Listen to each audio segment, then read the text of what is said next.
आप दोस्तों के लिए डिफेंस सेक्टर की टॉप 5 हलाल स्टॉक्स को लेकर हाजिर हुआ हूं। हम सारे स्टॉक्स को मुख्तसर फंडामेंटल और टेक्निकल एनालिसिस करेंगे और अभी प्रेजेंट में देखेंगे कि अपने को इसमें लॉन्ग टर्म, शॉर्ट टर्म या फिर मिड टर्म के लिए अपॉर्चुनिटी मिल रही है या नहीं। तो वीडियो को लास्ट तक ज़रूर देखें। अगर आप इस वीडियो का कोई भी हिस्सा मिस करते हैं या अधूरा देखते हैं तो आप सही डिसीजन लेने में गलती कर सकते हैं, जो आपके लिए नुकसान का सबब बन सकता है। इसलिए गुजारिश है कि वीडियो को मुकम्मल देखिए।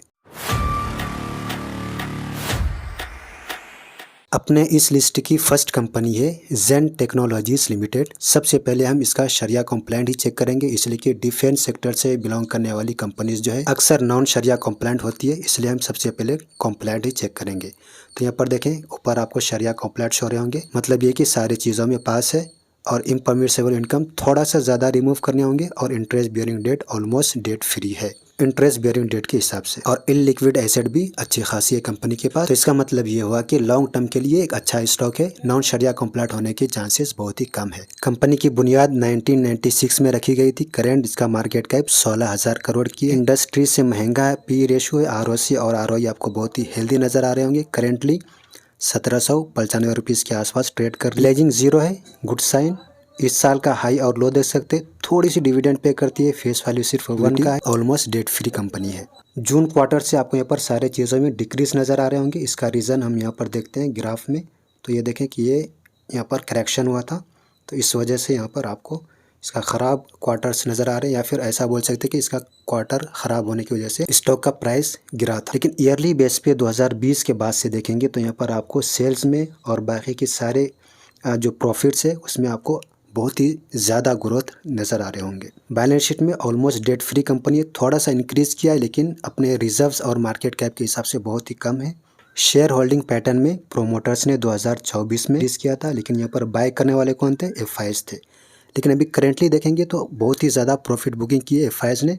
लेकिन एक पॉजिटिव साइन ये है कि यहाँ पर डीआईएस ने अपने स्टेक को इंक्रीज किया है। ओवरऑल अगर देखेंगे तो एक गुड फंडामेंटल बोल सकते हैं। मैं यहाँ पर बहुत ही शॉर्टकट में बता रहा हूँ। आप जब रिसर्च करेंगे तो आप डिटेल में रिसर्च करना, नहीं तो कोई सेबी रजिस्टर्ड इन्वेस्टमेंट एडवाइजर है तो उनसे आपको कंसल्ट करना है। अब हम इसका देखते हैं टेक्निकल में। सबसे पहले मैं आपको इंडिकेटर्स यहाँ पर बता देता हूँ। सबसे पहले यहाँ पर देखेंगे ये EMA 9 है। हम लॉन्ग टर्म और मिड टर्म के पर्पज़ से हम इसमें देख रहे हैं, इसलिए कि अगर स्विंग ट्रेडिंग के पर्पज़ से इसमें जाएंगे तो ऑलरेडी अच्छा यहाँ पर रिटर्न्स दे चुके हैं, तो थोड़ा सा यहाँ पर करेक्शन भी देखने को मिल सकती है, प्रॉफिट बुकिंग देखने को मिल सकते हैं।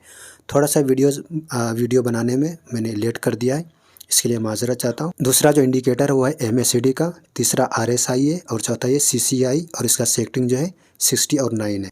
अगर हम लॉन्ग टर्म के पर्पज़ से देखें तो आपको मालूम है कि मैं ज़्यादातर MACD और CCI को फोकस करता हूँ लॉन्ग टर्म के पर्पज़ के लिए। तो यहाँ पर एक भी बार अभी पॉजिटिव नहीं बना है, और यहाँ पर CCI भी ये रेड लाइन को क्रॉस नहीं किया। तो ये दो इंडिकेटर के अकॉर्डिंग अगर लॉन्ग टर्म के पर्पज़ से थोड़ा सा वेट कर लेंगे तो एक समझदारी वाला काम होगा। अदरवाइज़ ये जो EMA 9 है, तो यहाँ पर देखें कि एक हिसाब से इसके ऊपर ही कैंडल ऊपर जा चुकी है, तो इसके अकॉर्डिंग भी जो है आप डिसीजन ले सकते हैं लॉन्ग टर्म के पर्पज़ से। लेकिन थोड़ा सा अगर इन दोनों का पॉजिटिव होने का या फिर इसको क्रॉस ओवर करने का वेट कर लेंगे तो ज़्यादा बेहतर है। अब हम देखते हैं मिड टर्म के पर्पज़ से, तो हम इसको चेंज करके कर देते हैं वीक के टाइम फ्रेम में। ठीक है, वीक के टाइम फ्रेम से मुराद मिड टर्म, और मिड टर्म से मुराद समझ लो कि 3 से 6 महीने। तो 3 से 6 महीने के लिए एक बहुत ही अच्छा यहाँ पर अपॉर्चुनिटी नज़र आ रही है, इसलिए कि EMA जो 9 है उसके ऊपर कैंडल बन रहे हैं। दूसरी बात, यहाँ पर फर्स्ट बार क्रिएट हो चुका है MACD का, और CCI भी यहाँ पर जो क्रॉस ओवर दे दिया है। और जो RSI है वो 70 के रेंज से भी बहुत नीचे और अप में है। लेकिन याद रहे कि यहाँ से थोड़ा सा करेक्शन भी देखने को मिल सकते हैं। मैं बार बार क्यों बोल रहा हूँ कि यहाँ से थोड़ा करेक्शन हो सकते हैं, इसलिए कि यहाँ पर देखें डे के टाइम फ्रेम में ये देखें अपर सर्किट इसको जो है कई दिनों से लग रहे हैं। अगर हम यहाँ से देखते हैं तो अब तक जो है 30% अप्रोक्स यहाँ पर रिटर्न्स दे चुके हैं। तो जो भी स्टॉक जो है ये देखें 75 के रेंज से अगर ऊपर आ जाती है RSI, तो मोस्ट प्रोबेबिलिटी होती है कि यहाँ से जो है थोड़ा करेक्शन, तो बहुत ही ज़्यादा हाई चांसेस हो जाते हैं कि यहाँ से करेक्शन देखने को मिल सकते हैं, यानी कि प्रॉफिट बुकिंग भी बोल सकते हैं, करेक्शन भी बोल सकते हैं। तो स्विंग ट्रेडिंग के पर्पज़ से हाई रिस्क है, मिड टर्म के लिए अच्छा टाइम है, और लॉन्ग टर्म के पर्पज़ से थोड़ा सा वेट कर लेंगे तो बेहतर रहेगा। ठीक है, तो उम्मीद करता हूँ कि आप दोस्तों को इस स्टॉक का जो है फंडामेंटल और टेक्निकल समझ में आ गए होंगे और आप खुद से डिसीजन ले पा रहे होंगे। वीडियो इन्फॉर्मेटिव लग रहा है तो लाइक ज़रूर करें। आप साथी जो है लाइक करना भूल जाते हैं, इससे मुझे मोटिवेशन मिलता है। अब हम देखते हैं नेक्स्ट स्टॉक है सोलार इंडस्ट्रीज़ इंडिया लिमिटेड। ठीक है, बिल्कुल शरिया कॉम्प्लाइंट है और इसमें से इम्परमिसिबल इनकम भी कम रिमूव करने होंगे, इंटरेस्ट बियरिंग डेट भी बहुत कम है और इलिक्विड एसेट भी मोर देन जो है 20% है, जो कि यहाँ पर 58% है। मतलब लॉन्ग टर्म में नॉन शरिया कंप्लाइंट होने की चांसेस बहुत ही कम है, जो कि एक पॉजिटिव साइन है। सोलार इंडस्ट्रीज़ ये एक लार्ज कैप की कंपनी है। पी रेशो अगर देखेंगे तो इंडस्ट्री के आसपास ही है। ROC ROE आपको हेल्दी नज़र आ रहे होंगे। आपको यहाँ पर इसका जो शेयर प्राइस है, करेंट शेयर प्राइस आपको बहुत ही ज़्यादा महंगा नज़र आ रहे होंगे, ठीक है। 14,000 का इसका जो है एक शेयर प्राइस है। तो कभी भी जो है कंपनी के शेयर प्राइस पे नहीं जाना चाहिए। फॉर एग्जांपल अगर हम किसी स्टॉक में 30,000 रुपये लगा रहे हैं, तो उसका अगर मुझे जो है 100 शेयर से आ रहे हैं और इस स्टॉक का अगर 2 ही शेयर आ रहे हैं, तो इसमें परसेंटेज वाइज देखा जाता है। अगर उसमें 5% होते हैं तो आपको उतना ही फ़ायदा होगा, और इसमें अगर 5% पॉजिटिव जाता है तो इसमें बराबर ही आपको क्या बोलते हैं रिजल्ट देखने को मिलेंगे, ठीक है। इस साल का हाई और लो देख सकते हैं। ऑलमोस्ट जो है इसका लो हाफ पे आ गया था और करंटली जो है अभी रिसेंट हाई को क्रॉस करने वाली है। वो अभी हम टेक्निकल में देखेंगे। थोड़ी बहुत डिविडेंड पे करती है। फेस वैल्यू 2 का है। डेट टू इक्विटी थोड़ा सा ज़्यादा है बोल सकते हैं। इसका पिछला क्वार्टर यानी कि दिसंबर का जो क्वार्टर गया था वो सारी चीज़ों में यहाँ पर बेहतरीन गया था। ईयरली बेस पे हम देखेंगे 2020 के बाद से, तो आपको सारी चीज़ों में कंसिस्टेंट नज़र आ रहे होंगे। यहाँ पर देखें बहुत ही ज़बरदस्त है। बैलेंस शीट में अगर हम देखते हैं, इस तरह की जो लार्ज कैप की कंपनी होती है तो इसमें लॉस के चांसेस बहुत कम होते हैं और हेल्दी रिटर्न्स के चांसेस ज़्यादा होते हैं। तो जो बिगिनर्स होते हैं तो ऐसे लार्ज कैप के स्टॉक में इन्वेस्ट करना चाहिए। बोरोइंग यहाँ पर थोड़ा ज़्यादा नज़र आ रहे होंगे, लेकिन इससे कहीं ज़्यादा रिजर्व्स है। और फिक्स्ड एसेट देखेंगे तो ये भी इंक्रीज़ हो रहा है। फाइनली शेयर होल्डिंग पैटर्न में यहाँ पर देखेंगे तो प्रोमोटर्स के पास 73% से भी ज़्यादा है और FIs DIs के पास भी यहाँ पर आपको अच्छा स्टेक नज़र आ रहे होंगे। जहाँ FIs ने सेलिंग की है, वहीं पर पिछले हम इससे कंपेयर करें तो वहीं पर जो है DIs ने यहाँ पर बाइंग की है। तो ओके है। तो इसका भी फैंटास्टिक मुझे लगा इसका फंडामेंटल। अब हम इसका देखते हैं टेक्निकल में। सबसे पहले यहाँ पर डे के टाइम फ्रेम में देखें तो यहाँ पर देखें कि बहुत ही पहले से ही 31% ये ऑलमोस्ट रिटर्न्स दे चुकी है। तो स्विंग ट्रेडिंग के पर्पज़ से सोचना चाहे तो इसका अगर फ़ायदा उठाना चाहिए। ये देखिए ये लेवल को ये ब्रेक कर रही है, यानी कि कंसोलिडेशन में थी और यहाँ पर देखिए ये क्रॉस ओवर दिया है। ये CCI 60 और 9, इसको 30 और 9 भी आप कर सकते हैं। तो स्विंग ट्रेडिंग के पर्पज़ से भी आप इसमें सोच सकते हैं, लेकिन थोड़ा ज़्यादा रिस्की होगा। हम डायरेक्ट देखते हैं लॉन्ग टर्म की पर्पज़ से। तो यहाँ पर देखें कि इस लेवल को ये ब्रेक किया है, ठीक है। और यहाँ पर सेकंड बार क्रिएट हो चुका है। मतलब लॉन्ग टर्म के पर्पज़ से जो है इसमें एक अच्छा अपॉर्चुनिटी है। और यहाँ पर CCI भी यहाँ पर क्रॉस ओवर दे दिया है। RSI आपको यहाँ पर 75 के ऊपर नज़र आ रहे होंगे, लेकिन ये नेगेटिव साइन इस स्टॉक के लिए इसलिए नहीं है, इसलिए कि RSI यहाँ पर देखेंगे कि 80 के पास भी गया था। तो अभी भी इसमें पोटेंशियल है लॉन्ग टर्म के पर्पज़ के लिए।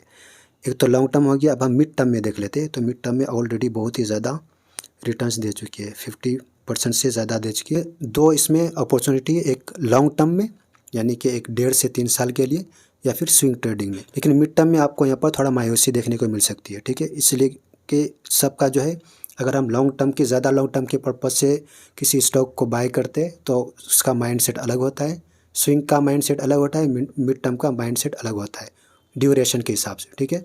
तो उम्मीद करता हूँ कि आप मेरी बातों को समझ पा रहे होंगे। अगर कोई भी क्वेश्चन या डाउट है तो आप नीचे कमेंट में बिला तकल्लुफ़ पूछ सकते हैं। अब हम देखते हैं नेक्स्ट स्टॉक।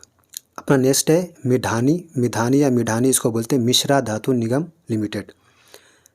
ये हैदराबाद तेलंगाना बेस्ड कंपनी है। सारी चीज़ों में पास है। इम्परमिसिबल इनकम बहुत ही कम रिमूव करने होंगे। Debt to interest bearing debt भी बहुत कम है और फिक्स्ड एसेट भी कंपनी के पास बहुत ही अच्छे खासे लॉन्ग टर्म के पर्पज़ से बिंदास। मार्केट कैप एक मिड कैप की बोल सकते हैं और इंडस्ट्री के आसपास ही है। ROC और ROE इसलिए आपको ख़राब नज़र आ रहा है कि आप यहाँ पर देखें कि बहुत ही हेल्दी करेक्शन देखने को यहाँ पर मिला था, ऑलमोस्ट 30 to 40%। और अभी रिसेंटली जो है ये अच्छा या क्या बोलते हैं कम बैक करी है। तो यहाँ पर करेंटली 417 रुपीज़ के आसपास ये ट्रेड कर रही है और इस साल का हाई और लो देखेंगे तो 217 तक भी गया था, ठीक है। अपने रिसेंट लो से ऑलमोस्ट डबल यहाँ पर रिटर्न्स दे चुकी है। थोड़ी बहुत डिविडेंड पे करती है। फेस वैल्यू 10 का है। डेट टू इक्विटी थोड़ा सा ज़्यादा। पिछला क्वार्टर इसका पॉजिटिव गया था। हम फटाफट देखते हैं 2020 के बाद से। तो यहाँ पर आपको कंटिन्यूसली सारी चीज़ों में अच्छा हेल्दी नज़र आ रहे होंगे। ये 20 में थोड़ा डाउन भी गया था, लेकिन पिछले ईयर से कंपेयर करेंगे TTM में तो कम बैक करी है। रिजर्व भी अच्छी खासी है और बोरोइंग भी चलने के काबिल है, ज़्यादा मसला नहीं है। अब हम आ जाते हैं फाइनली शेयर होल्डिंग पैटर्न में। प्रोमोटर्स के पास 74% है और यहाँ पर रिसेंटली एफआईज और डीआईज ने अपने स्टेक को इंक्रीज़ किया है। फंडामेंटली स्ट्रॉन्ग स्टॉक है। अब हम इसका देखते हैं टेक्निकल। सबसे पहले हम देखते हैं इसको डे के टाइम फ्रेम में। ये देखें, मैंने बहुत ही ज़्यादा लेट कर दिया था। अगर यहाँ से भी अगर देखेंगे तो यहाँ से भी ऑलमोस्ट 30% रिटर्न दे चुकी है। तो स्विंग ट्रेडिंग के पर्पज़ से तो इसमें अभी कोई भी मौका नज़र नहीं आ रहे, इसलिए कि यहाँ पर देखिए कि 82 पे आ गया है यहाँ पर RSI, ठीक है। तो यहाँ से कभी भी एक थोड़ा सा करेक्शन देखने को मिल सकता है। हम सबसे पहले आ जाते हैं इसमें मंथ के टाइम फ्रेम, यानी कि लॉन्ग टर्म के पर्पज़ के लिए, ठीक है। तो यहाँ पर MACD तो अब यहाँ पर पॉजिटिव हिस्टोग्राम नहीं बना है, लेकिन यहाँ पर ये देखें CCI 69 यहाँ पर क्रॉस ओवर दे दिया। मतलब ये है कि लॉन्ग टर्म के लिए यहाँ पर अपॉर्चुनिटी क्रिएट हो रहे हैं। मैं फिर से बता दूं कि मेरी तरफ से कोई भी बाइंग सेलिंग का रिकमेंडेशन हरगिज़ नहीं है, सिर्फ एजुकेशनल पर्पज़ के लिए मैं आपको यहाँ पर बता रहा हूँ। अब हम इसका देखते हैं वीक के टाइम फ्रेम में। तो वीक में भी अच्छा यहाँ पर एक सेकेंड अगर देखते हैं यहाँ से, तो ऑलमोस्ट 60% रिटर्न्स दे चुकी है पिछले 3-4 वीक में। तो इसको सिर्फ हम लॉन्ग टर्म के पर्पज़ से ही इसमें अभी सोच सकते हैं, लेकिन जहन में ये बात को भी ज़रूर रखना है कि ये शॉर्ट टर्म में आपको थोड़ा करेक्शन भी देखने को मिल सकते हैं। इसलिए किसी भी स्टॉक में, सिर्फ यही स्टॉक में नहीं बल्कि किसी भी स्टॉक में ये स्ट्रैटेजी अपनाए पैसे लगाने का, कि थोड़ा थोड़ा करके लगाए, SIP के जैसा। फॉर एग्जांपल पहले 40% लगा दिया, उसके बाद 30%, उसके बाद 20%। अपना नेक्स्ट है AMTAR टेक्नोलॉजीज़ लिमिटेड, ठीक है। हम इसका शरिया कॉम्प्लाइंट देखते हैं। तो 2% इसमें से इम्परमिसिबल इनकम रिमूव करने होंगे। इंटरेस्ट बेयरिंग डेट जो है 90% है और फिक्स्ड एसेट भी अच्छी खासी है कंपनी के पास। तो यहाँ पर ओवरऑल लॉन्ग टर्म के पर्पज़ से नो प्रॉब्लम। मार्केट कैप एक स्मॉल कैप की कंपनी है और इसका थोड़ा ज़्यादा है इंडस्ट्री की PE से। और ROC और ROE आपको इसलिए ख़राब नज़र आ रहे हैं कि यहाँ पर देखें कि लोअर लो यहाँ पर अच्छा करेक्शन हुआ है इसमें, और करेंटली 1630 रुपीज़ के आसपास ट्रेड करे। इस साल का हाई और लो दे सकते हैं। डिविडेंड अभी तक पे नहीं करी है। 2020 के बाद से अगर देखेंगे तो 2023 तक अच्छा रिटर्न्स दिए थे कंटिन्यूसली, फिर यहाँ पर थोड़ा सा डाउन हुआ वो करेक्शन की वजह से। तो रिजर्व्स भी अच्छी खासी है और यहाँ पर थोड़ा सा बोरोइंग भी है। अब हम यहाँ पर देखते हैं फाइनली इसका शेयर होल्डिंग पैटर्न में। प्रोमोटर्स ने यहाँ पर 2024 में सेलिंग की थी, तो यहाँ पर DIS ने बाइंग की थी, ठीक है। और पिछले 2 हिस्से अगर देखेंगे तो FIs ने थोड़ा थोड़ा करके प्रॉफिट बुकिंग कर रहे हैं, तो वहीं जो है DIS ने अपने स्टेक को कंटिन्यूसली इंक्रीज कर रहे हैं। तो ओवरऑल इसका भी फंडामेंटल अच्छा है। हम इसका डे के टाइम फ्रेम में देख रहे हैं तो यहाँ पर भी अपॉर्चुनिटी अपने हाथ से निकल चुकी है, ठीक है। ऑलरेडी अच्छा रिटर्न्स दे चुके हैं। मतलब स्विंग ट्रेडिंग के पर्पज़ से इसमें थोड़ा सा आपको करेक्शन देखने को मिल सकता है। ओके, तो यहाँ पर देखेंगे CCI जो यहाँ पर शो नहीं हो रहा है, शायद कोई टेक्निकल इशू है, लेकिन यहाँ पर मेरे ख्याल से ये क्रॉस ओवर हो गए होंगे, नियर या फिर नियरली क्रॉस ओवर होंगे। तो एक चीज़ यहाँ पर जो EMA 9 है ना, तो अगर लॉन्ग टर्म के पर्पज़ से एक और बार यहाँ पर क्रिएट होने का इसके ऊपर वेट कर लेंगे तो ज़्यादा बेहतर है, ठीक है। अदरवाइज़ अभी भी इसमें सोच सकते हैं इसको सामने रख के, किसको, वीक के टाइम फ्रेम को सामने रख के। थोड़ा महंगा ज़रूर हो चुका है, लेकिन इसको मिड टर्म और लॉन्ग टर्म के पर्पज़ से भी सोच सकते हैं, लेकिन थोड़ा सा ज़्यादा यहाँ पर रिस्क हो सकता है बाकी दूसरे स्टॉक के मुकाबले में देखेंगे तो। एक और चीज़ मैं आपको यहाँ पर बता दूँ दोस्तों कि डिफेंस सेक्टर से बिलोंग करने वाली कुछ पेनी स्टॉक्स भी है। अगर आप कमेंट करेंगे तो इंशाल्लाह मैं इसके ऊपर भी वीडियो बनाऊंगा, अदरवाइज़ जो है मैं उसको स्किप कर दूंगा, नहीं बनाऊंगा, इसलिए कि पेनी स्टॉक जो है थोड़ा ज़्यादा रिस्की होते हैं, थोड़ा नहीं बल्कि बहुत ही ज़्यादा रिस्की होते हैं। अगर आप बोलेंगे तो ही मैं बनाऊँगा। अपना नेक्स्ट है अपोलो माइक्रो सिस्टम्स लिमिटेड, ठीक है। ये स्मॉल कैप की कंपनी है, वो हम अभी आगे देखेंगे। सारे चीज़ों में पास है, इम्परमिसिबल इनकम कम रिमूव करेंगे, बाकी सारी चीज़ें ओके है। तो यहाँ पर देखें कि 5000 से भी कम का इसका मार्केट कैप है और PE रेशो सब इसका इतना ही रहते हैं ऐसे स्टॉक के। और यहाँ पर ROC ROE आपको इसलिए ख़राब नज़र आ रहे होंगे कि यहाँ पर देखिए ग्राफ में बहुत ही ज़्यादा जिगजैग और साइडवेज के जैसा आप बोल सकते हैं, डाउन ट्रेंड या साइडवेज। अभी करंटली 140 रुपीज़ के आसपास ट्रेड करी है, 88 रुपीज़ तक ये गई थी, डिविडेंड थोड़ी बहुत पे कर। लेकिन एक नेगेटिव चीज़ यहाँ पर ये देखें कि ये जो 48% प्लेजिंग करके रखी हुई है, तो ये बहुत ही नेगेटिव साइन है। 20% से ज़्यादा नहीं होना चाहिए प्लेजिंग। पिछला क्वार्टर इसका अच्छा गया था, बेस पे देखते हैं 2020 के बाद से, तो यहाँ पर आपको सेल्स में कंटिन्यूसली ग्रोथ नज़र आ रहे होंगे और बाकी चीज़ों में भी उतार चढ़ाव के साथ अभी भी TTM में अच्छा है। बोरोइंग भी है तो उससे कहीं ज़्यादा कंपनी के पास रिजर्व्स है, डॉलर्स के पास अच्छी खासी है। और यहाँ पर FIs ने जहाँ इंक्रीज़ किया है वहीं पर DIs ने डिक्रीज़ किया है, तो ओके है बोल सकते हैं। लेकिन एक नेगेटिव साइन मुझे प्लेजिंग दिखा। तो ये भी स्टॉक आज जो है ऑलमोस्ट 3% पॉजिटिव गया था। डे के टाइम फ्रेम में हम यहाँ पर देख रहे हैं तो ऑलमोस्ट यहाँ पर अच्छा रिटर्न्स दे चुके हैं। हम डायरेक्ट चलते लॉन्ग टर्म के पर्पज़ के लिए। तो लॉन्ग टर्म के पर्पज़ में सबसे पहले ये देखिए, ये रेंज को एकदम साइडवेज है, ठीक है, कंसोलिडेशन में है। इस लेवल का अगर ब्रेक करेंगे ना, तो ये जो रिटर्न आपको नज़र आ रहे हैं ना, तो यही जो है आपको इधर नज़र आ सकते हैं, ठीक है। लेकिन ये मैं सिर्फ एजुकेशनल पर्पज़ के लिए बोल रहा हूँ। यहाँ पर देखेंगे कि अभी फर्स्ट बार क्रिएट तो नहीं हुआ, लेकिन CCI में देखेंगे तो ऑलमोस्ट यहाँ पर क्रॉस ओवर दे दिया। इस एक सेकंड को ऐसा करते हैं, तो अभी पप्पी चप्पी चल रहा है, पूरी तरह से क्रॉस ओवर नहीं हुआ है। तो लॉन्ग टर्म के पर्पज़ से सोच सकते हैं, मसला नहीं है। वीक के टाइम फ्रेम में देखेंगे तो परफेक्ट टाइम है, यानी कि 3 से 6 महीने के लिए भी, लेकिन स्विंग ट्रेडिंग में अपॉर्चुनिटी नज़र नहीं आ रही है। तो ये थे वो 5 स्टॉक। आपको इन पाँचों स्टॉक में सबसे ज़्यादा फंडामेंटली स्ट्रांग और फ्यूचर ग्रोथ पोटेंशियल किस में आपको ज़्यादा लगता है, नीचे कमेंट करके आप ज़रूर बताएं। ये एनालिसिस कैसा लगा ये भी बताएं। चैनल पर पहली बार आए तो सब्सक्राइब करें और अपने दोस्तों में भी सवाब की नीयत से ज़रूर शेयर करें। और पेनी स्टॉक पे अगर आप वीडियो चाहते हैं तो नीचे कमेंट करके ज़रूर बताएं। 10 से ज़्यादा कमेंट्स आएंगे तो इंशाल्लाह मैं इसके ऊपर वीडियो बनाऊंगा। आप अपनी नेक दुआ में ज़रूर याद रखें। अल्लाह हाफिज़।